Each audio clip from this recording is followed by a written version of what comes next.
wanted to tell you my favorite things about this Mina eyebrow henna, and that would be how easy it is to use. So all you do, this is the actual henna. It's really granular, as you can see.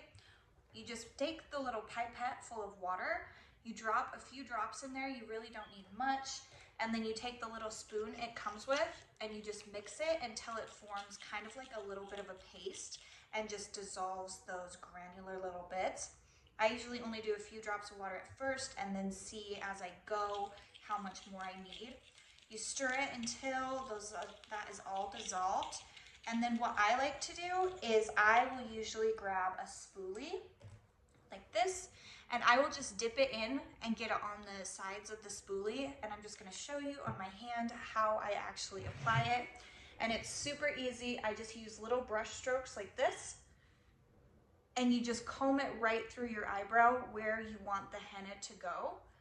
And it's really, really simple. It spreads really evenly and really easily.